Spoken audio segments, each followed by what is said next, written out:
मेरा मानना यह है कि हम कब तक बाबा साहब अम्बेडकर को उस संकुचित दृष्टि से देखते रहेंगे। 137 वर्षों में क्या बाबा साहब के ज्ञान के उत्पादन को, उसके वृहत फलक को नहीं देख सकते हैं? अपने 1917 के जो है विमर्श में, अपने पेपर में लिखा कि नहीं, जाति कैसे पैदा हुई?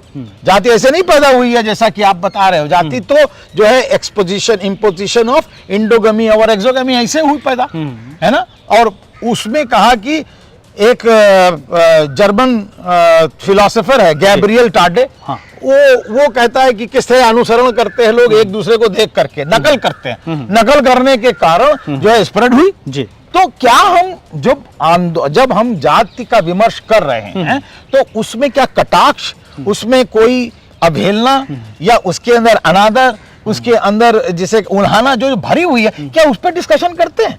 संविधान के आधार पर उन्होंने एक समता मूलक समाज की स्थापना करी, तो हमारे लोग कितने कॉन्स्टिट्यूशन पर डिबेट करते हैं, या कितना लोग पढ़ता है संविधान पर? संविधान की कॉपी कितनों लोगों के पास है कि जो उसको वो सामाजिक किताब के रूप में पढ़े? तीसरी तरफ बाबा साहब अम्बेडकर ने बुद्धा का मार्ग भी दिया। अब बुद्धा का मार्ग कहने के लिए तो आप कह रहे हो कि मैं बुद्धिस्ट हूं, लेकिन क्या आप उसका अनुसरण कर रहे हो? क्या अपने जीवन में आपने बुद्ध को उतारा है कि केवल जो है बुद्धम शरणम गच्छामि, धम्मम शरणम गच्छामि, संघम शरणम गच्छामि और पंचशील, त्रिशरण और अष्टांगिक मार्ग को लेकर के आपने कहा कि हमने बुद्धिज्म ग्रहण कर लिया?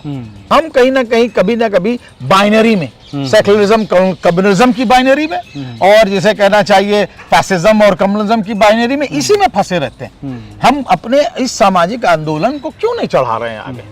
नए तीव्र के साथ आ रही है आपकी पसंदीदा मासिक पत्रिका दलित दस्तक। नीचे दिए गए नंबर पर आज ही संपर्क करिए या व्हाट्सएप करिए। डिकोडिंग अम्बेडकर एक किताब आई थी, उसको लिखा था प्रोफेसर विवेक कुमार ने, जो कि जवाहरलाल नेहरू यूनिवर्सिटी में प्रोफेसर हैं।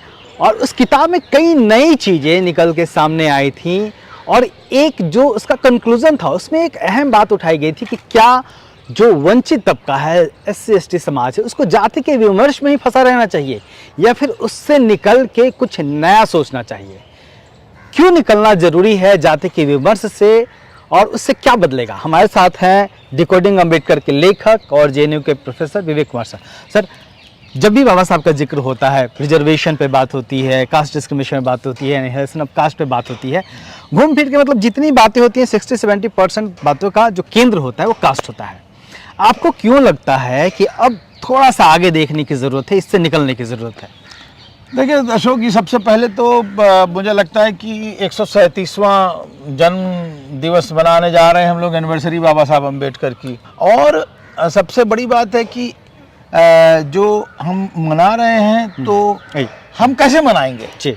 हमारे को क्या जो है, हम उसी प्रकार बाबा साहब ने 1936 में एनालिसिस ऑफ कास्ट लिखी थी। यह है कि आज से 90 वर्ष पहले 90 वर्ष पहले लिखी थी उन्होंने, जो है एनालिसिस ऑफ कास्ट, है ना, जाति का अनुच्छेद या विखंडन।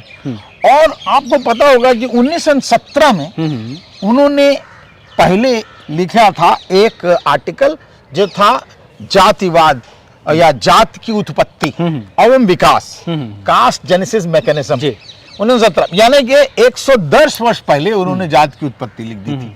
आज हम 110 वर्ष बाद बाबा साहब की उसी जाति को लेकर के विमर्श कर रहे हैं, और हम अभी भी जाति के उसकी बात कर रहे हैं। मेरा मानना यह है कि हम कब तक बाबा साहब अम्बेडकर को उस संकुचित दृष्टि से देखते रहेंगे?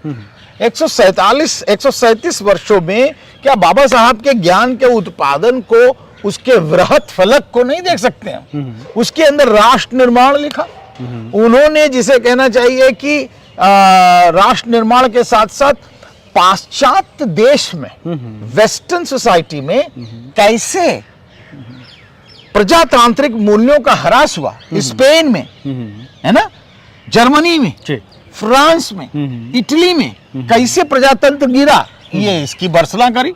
उसके बाद उन्होंने महिलाओं के अधिकारों को किस प्रकार सुनिश्चित किया, संविधान को किस प्रकार उन्होंने पल्लवित सृजित किया, ये सब बातें बड़ी बड़ी हैं, जिससे लगता है कि हम भी इस देश के कर्णधार हैं और हमने भी इस देश के निर्माण में अपना योगदान दिया है।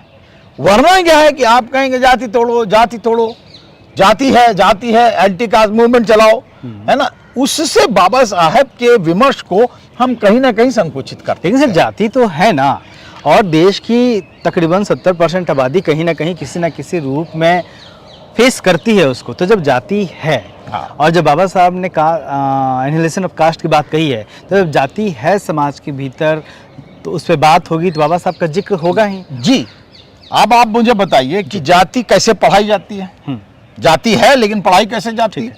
जाति के लिए आप लाते हैं ऋग्वेद, ऋग्वेद में लाते हैं फिर आप पुरुष सूक्त, पुरुष सूक्त के फिर 90वीं ऋचा लाते हैं और उसमें कहते हैं ब्राह्मणो मुखम आसीत दुई बाहु राजन कृता उर तदस्य यदश पदभ्याम शूद्र जायत। आप बताते हो ब्राह्मण मुख हुआ, है ना, बाहु राजन की गई, उर तदस्य वैश्य और पैरों से शूद्र की उत्पत्ति। आप बताइए उसमें अनटचेबल कहाँ लिखा, उसमें अस्पृश्य समाज कहां से पैदा हुआ है तो नहीं बताया। तो आपको बार बार ऋग्वेद पढ़ाया जा रहा और ऋग्वेद के साथ साथ पढ़ाने के साथ आपको बताया जा रहा है कि आप पैरों से उत्पन्न हुए हो, और कहीं ना कहीं फिर बाद में मनुस्मृति बता दी जाती। मेरा मानना यह है कि अगर वहां पर इसको हम विमर्श के रूप में देखें कि क्या सचमुच समाज की उत्पत्ति हो सकती है ऐसे, अगर हुई है तो उस पर कटाक्ष करें, हम क्या उसको हम देख सकते हैं? अगर हम देख करके उसमें कोई सिद्धांत, उस पर हम प्रश्न चिन्ह लगाएं कि नहीं ये गलत है, ऐसे नहीं हुआ होगा, समाज कुछ और तरह से बना होगा, जैसा कि बाबा साहब ने अपने 1917 के जो है विमर्श में अपने पेपर में लिखा कि नहीं जाति कैसे पैदा हुई। जाति ऐसे नहीं पैदा हुई है जैसा कि आप बता रहे हो। जाति तो जो है एक्सपोजिशन इम्पोजिशन ऑफ इंडोगमी और एक्सोगमी ऐसे हुई पैदा, है ना। और उसमें कहा कि एक जर्मन फिलोसोफर है गैब्रियल टाडे, वो कहता है कि किस तरह अनुसरण करते हैं लोग एक दूसरे को देख करके, नकल करते हैं, नकल करने के कारण जो है स्प्रेड हुई जी। तो क्या हम जब हम जाति का विमर्श कर रहे हैं तो उसमें क्या कटाक्ष, उसमें कोई अवहेलना या उसके अंदर अनादर, उसके अंदर जिसे उल्हाना जो भरी हुई है, क्या उस पर डिस्कशन करते हैं? हम तो कहते हैं कि नहीं, ये जाति व्यवस्था बड़ी अच्छी है सुचारू रूप से, और इसीलिए जजमानी व्यवस्था भी थी वो भी बड़ी अच्छी है। अगर हम उसको अच्छी करके पढ़ा रहे हैं तो समाज में आंदोलन करके तोड़ कैसे लेंगे? दूसरी बात है, सब आप कैसे तोड़ सकते हो? आज जाति आपको पता है रियल से वर्चुअल में पहुंच गई है, शादी.com में पहुंच गई। उसके अंदर जाति, उपजाति, उपजाति के आधार पर जो है अपने ढूंढे जा रहे हैं, वर और वधु ढूंढे जाते तो जाति नहीं मरी। एक दूसरा, जातियां पहुंच गई हैं आज विश्व के हर एक प्रांत में, विश्व के हर एक देश में जहां जहां भारतीय गए हैं, तो वहां पर भी अब जाति व्यवस्था का जो है वहां पर संघर्ष शुरू हो रहा है, चुनौती शुरू हो रही। तीसरी तरफ आप ये देखिए कि जो न्यूज़पेपर आते हैं उसके अंदर जब वर और वधु मांगे आते तो उसमें भी जाति लिखी होती है, और चौथी तरफ जो है वो आर्काइव्स में जो ऐतिहासिक पक्ष उसमें भी पहुंच गई है जाति। तो आप जाति तोड़ नहीं सकते हैं। और यहीं पर मुझे लगता है, मुझे याद आती है मान्यवर कांशीराम की कि हम तार इसको तोड़ नहीं सकते, जातिवाद को हम खत्म कर सकते हैं। जाति वैसे ही बनी रहेगी, हमें कुछ लेना देना नहीं, लेकिन इसके नाम पर जो पक्षपात होता है, जो एक दूसरे को पृथक किया जाता है, बहिष्कृत किया जाता है, वो ज्यादा इससे जो है इंपॉर्टेंट है, उस पर बहस। तीसरी बात आप देखिए कि जब हम तोड़ने की बात कर रहे हैं तो मान्यवर ने कहा तोड़ो नहीं, जोड़ दो। जाति अगर जोड़ो, और उन्होंने कहा कि हमने अभी 40 और 45 जाति उत्तर प्रदेश में जोड़ी हैं और हमारी राजनीतिक सत्य हो गई। तो वो जोड़ने का कार्यक्रम जो बामसेफ ने किया था कि नहीं हम जोड़ेंगे, बहुजन बनाएंगे, 85% लाएंगे, उसका क्या हुआ? वो विमर्श कहाँ गया? वो तो विमर्श खत्म हो गया। तो आपको आज जिसे कहना चाहिए उस विमर्श को छोड़ करके देश जैसे विमर्श में, राष्ट्र जैसे विमर्श में, जिसको हम बना रहे हैं अपनी मेहनत से, अपने जो है लेबर से, उसको हमें लगता है आत्मसात करना पड़ेगा। मतलब दो चीजें हैं, एक तो जो आपने कहा कि शूद्र पैरों से, अछूत का कोई जिक्र नहीं है। मतलब टेक्निकली देखा जाए तो जो अनटचेबल्स हैं वो हिंदू समाज के वर्ण से बाहर है। तो जब आप उस सिस्टम में ही नहीं है तो उस पर बार बार जिक्र क्यों कर रहे हैं? और दूसरी चीज कि जिस तरीके से बताया गया है वेदों में कि ऐसे ऐसे मनुष्य की उत्पत्ति हुई है जातियों की, अगर आप उसको मानते हैं तो उस पर बहस करने का जिक्र क्या है, मतलब क्या है आज के वक्त में? तो आज के वक्त में जो आपने कहा कि 110 साल हो गए उस किताब को लिखे, जाति की उत्पत्ति वाला, अब किस तरीके से बाबा साहब को समझना और आगे बढ़ाना, उनके मूवमेंट को, जो सपना उन्होंने देखा था कि समाज हमारा ऐसा हो, उस पे चलने की जरूरत है, क्या करना चाहिए? देखिए, तीन तरफ से आप देखिए जी। पहला, बाबा साहब ने समाज को समझने के लिए उसका इतिहास का अध्ययन किया, ठीक है ना। उन्होंने यहाँ तक कि जब महिलाओं के अधिकारों का अध्ययन था तो वो अथर्ववेद में गए और अथर्ववेद में देखा उन्होंने कि भाई कि कब जो दलित समाज का अर्थ है, जो महिलाओं का अधिकार है वो क्या है। महिलाओं का अधिकार तो दिखाई नहीं पड़ा, है ना। तो महिलाओं का अधिकार क्या है उसके अंदर, ये देखिए। उसके बाद फिर वो गए कौटिल्य अर्थशास्त्र में, पातंजलि और पाणिनि, याज्ञवल्क्य, सब इस देखा उन्होंने, और तब उन्होंने जो है महिलाओं के अधिकारों को सुनिश्चित किया। उधर who were the untouchables and why they became so, who were the Shudras and why they became so, उसका अध्ययन किया। यहाँ तक कि फिलॉसफी ऑफ हिंदुइज्म का जो है ये भी अध्ययन किया। तो इन सब अध्ययन करने के बाद ऐतिहासिक क्षण में वो ये पहुंचे कि नहीं, अगर भारतीय समाज में अगर कोई दर्शन या वैल्यू, जो मूल्य है जिसका क्षय है, वो है समता, स्वतंत्रता और बंधुत्व, और इसलिए सामाजिक न्याय नहीं मिल पा रहा लोगों को। और जब उन्होंने ये अध्ययन कर लिया तो फिर दूसरी तरफ वो चले गए संविधान में, और संविधान के आधार पर उन्होंने एक समता मूलक समाज की स्थापना करी। तो हमारे लोग कितने कॉन्स्टिट्यूशन पर डिबेट करते हैं, या कितना लोग पढ़ता है संविधान पर, संविधान की कॉपी कितनों लोगों के पास है कि जो उसको वो सामाजिक किताब के रूप में पढ़े, समाज शास्त्रीय किताब के रूप में, कि किस प्रकार अधिकार सुरक्षित है, किस प्रकार स्पेशल अधिकार सुरक्षित है, किस प्रकार महिलाओं के अधिकार सुरक्षित है, किस प्रकार हमारी संस्थाओं के अधिकार सुरक्षित है। ये बड़ा आपने अच्छी बात की। ये बड़ा स्ट्रेंज है कि जैसे लोग गीता रखते हैं, महाभारत रखते हैं, वैसे हमने संविधान रख लिया है उस रूप में। हाँ, पढ़ना नहीं है, नहीं, उसको पढ़ना पड़ेगा, उससे दो चार होना पड़ेगा कि आखिर 395 अनुच्छेद वाला बाबा साहब ने छोटे छोटे जो उसके अंदर लिखे हैं ABC रूप, वो क्यों लिखे? उनको पता था कि संविधान वास्तविकता में अगर हमको कुछ दे सकता है तो संस्थाएं दे सकता है ना, बड़ी बड़ी संस्थाएं, लेकिन संस्थाओं को चलाने वाले कौन है? व्यक्ति। तो हमें देखना पड़ेगा कि क्या हमारे समाज के अंदर संविधान को लागू करने की मौलिक जो नैतिकता थी वो कितनी पहुंची है। सर, संस्थाओं की बात की आपने, आप ही लगातार सवाल उठाते रहे हैं कि 7 संस्थाएं ऐसी हैं, पावर सेंटर हैं, जी जी, है ना, और उस पे प्रतिनिधित्व को लेकर सवाल आप उठाते रहे हैं। प्रतिनिधित्व अगर नहीं मिला तो उसके पीछे भी एक वजह कहीं ना कहीं जाती है, कास्ट डिस्क्रिमिनेशन होता है, नॉट फाउंड सेटेबल की बात आती है, उसके पीछे वजह यही होती है।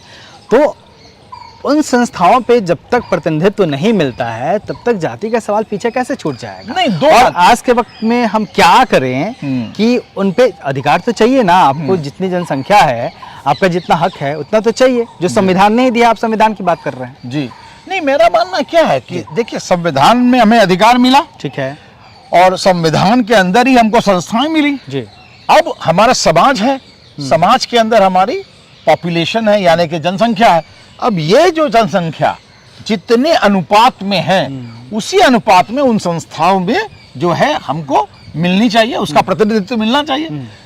ये इसलिए जरूरी है कि एक सशक्त राष्ट्र की संकल्पना, एक जो मजबूत देश कब बनेगा? मजबूत देश तब बनेगा जब सभी समाजों के अनुपात में उनका प्रतिनिधित्व सभी संस्थाओं में अगर सुनिश्चित कर दिया जाए तो सभी लोग, समाज के लोग साथ आएंगे, वो निर्णय साथ लेंगे। निर्णय ही नहीं लेंगे बल्कि हम जो इसकी उत्पत्ति, उत्थान, इन सब की भी जो है एक दूसरे की दर्द पीड़ा समझ करके हम तब निर्णय लेना शुरू करेंगे। और इसलिए प्रतिनिधित्व जरूरी है। प्रतिनिधित्व इसलिए नहीं जरूरी है कि हम केवल पहुंच जाएं, प्रतिनिधित्व इसलिए जरूरी है कि जब सभी लोग वहां बैठेंगे तो एक दूसरे के दर्द, एक दूसरे के मसाइल, इन सबको समझेंगे और उसको मिला के समेकित रूप में हम निर्णय लेने की क्षमता को डेवलप करेंगे। जब हम समेकित रूप में निर्णय लेने की क्षमता, एक दूसरे के दर्द, पीड़ा, गुर्बत, उसकी गरीबी, उसकी जहालत, सबको ले करके जब हम निर्णय लेंगे तभी एक सशक्त राष्ट्र बन पाएगा। लेकिन अभी क्या हुआ? अभी नहीं मिला है सचमुच। लेकिन इसका केवल और केवल हम तोहमत केवल जाति पे रख दें, मुझे लगता है ये ज्यादती है। ये मुझे नहीं लगता है कि बाबा साहब अंबेडकर द्वारा दिए गए फलसफे के साथ हम न्याय करेंगे। क्योंकि तीसरी तरफ, मैंने एक तरफ बताया इतिहास का अध्ययन, दूसरी तरफ संविधान, तीसरी तरफ बाबा साहब अंबेडकर ने बुद्धा का मार्ग भी दिया। अब बुद्धा का मार्ग कहने के लिए तो आप कह रहे हो कि मैं बुद्धिस्ट हूं, लेकिन क्या आप उसका अनुसरण कर रहे हो? क्या अपने जीवन में आपने बुद्ध को उतारा है? कि केवल जो है बुद्धम शरणम गच्छामि, धम्मम शरणम गच्छामि, संघम शरणम गच्छामि और पंचशील, त्रिशरण और अष्टांगिक मार्ग को लेकर के आपने कहा कि हमने बुद्धिज्म ग्रहण कर लिया? नहीं, आपको, मुझे लगता है कि उसको अपने जीवन चरित्र में, और इसीलिए बुद्धा आज 172 राष्ट्र में हैं, क्योंकि उनके जीवन को अपना आत्मसात 172 राष्ट्र में, 172 राष्ट्र के अंदर विश्व के, जिसे क्या, और किसी ने कुछ नहीं किया, ना कोई तलवार उठाई, ना किसी को परिवर्तित करवाया, और खुद उनके दर्शन में पहुंच गए। तो मुझे लगता है कि आज के समय में, वर्तमान समय में बाबा साहब अंबेडकर की 137वीं जयंती पर अगर हम बात करें तो तीनों तरफ से हमें देखें, पहले तो इतिहास को देखें, फिर संविधान को देखें, और तीसरी तरफ जो हमारा स्पिरिचुअल या धर्म मार्ग है उसको भी देखना पड़ेगा। सर, आखिरी सवाल, हम लोग जेएनयू में हैं, जेएनयू कैंपस में हैं, आप जेएनयू के टीचर हैं, एक सोशल थिंकर हैं। सोशल थिंकर समाज को रास्ता भी दिखाता है। आपने बाबा साहब को पढ़ा भी है, समझा भी है, और लगातार कई बार आप जैसे अभी आपने कहा कि कास्ट के सवाल को हमें छोड़ के आगे बढ़ना चाहिए, तो आज के वक्त में किन किन सवालों पे हमें आगे बढ़ने की ज़रूरत है और समाज को क्या मैसेज देंगे आप? किस तरीके से वो इस मूवमेंट को लेके बढ़े? नहीं, मुझे लगता है कि देखिए, बाबा साहब अंबेडकर, ज्योतिबा फूले, साहू जी महाराज, नारायण गुरु, मतलब रविदास महाराज, कबीर, दादू, उधर जिसे कहना चाहिए चोखा मिला, और भी जिसे कहना चाहिए, अगर हम सुदूर पहाड़ों में चले जाएं तो बिरसा मुंडा, अगर हम इन सब का कोलाज बना रहे हैं और उधर ज्योतिबा फूले को बल दे रहे हैं फातिमा शेख, आप ये देखिए, इन सब को अगर हम ला रहे हैं तो कहीं ना कहीं एक सामाजिक न्याय जो कि देश को बाकायदा बहुत मजबूती प्रदान करता है, उसका विमर्श आगे निकलता है। किस तरह सामाजिक न्याय को हम आगे बढ़ाएं, और उस सामाजिक न्याय पे बात करने वाले कितने लोग हैं जो कि हम बाकायदा जो प्रदत्त हैं अधिकार, संविधान में प्रदत्त अधिकारों के साथ, और तो और उनके मूल्यों के साथ, नैतिकता के साथ, कितने लोग हैं जो उस बात को बढ़ा रहे हैं। हम कहीं ना कहीं, कभी ना कभी बाइनरी में, सेक्युलरिज्म कम्युनिज्म की बाइनरी में, और जिसे कहना चाहिए फैसिज्म और कम्युनिज्म की बाइनरी में, इसी में फंसे रहते हैं। हम अपने इस सामाजिक आंदोलन को क्यों नहीं चढ़ा रहे हैं आगे? ये बात सवाल है। तो ये तमाम जो विमर्श है, जो सवाल हैं, जो आज के वक्त में आंदोलन की दृष्टि से जिस पे बहस होनी चाहिए, चर्चा होनी चाहिए, उसके बारे में सर ने हमें बताया। तो सर, बहुत बहुत शुक्रिया आपका, और हमारे सभी दर्शकों को अम्बेडकर जयंती की बधाई। जी, और बहुत बधाई जयंती की बधाई। और देखते रहिए दलित दस्तक। हमारे चैनल को लाइक, शेयर और सब्सक्राइब भी जरूर करिए। जय हिंद।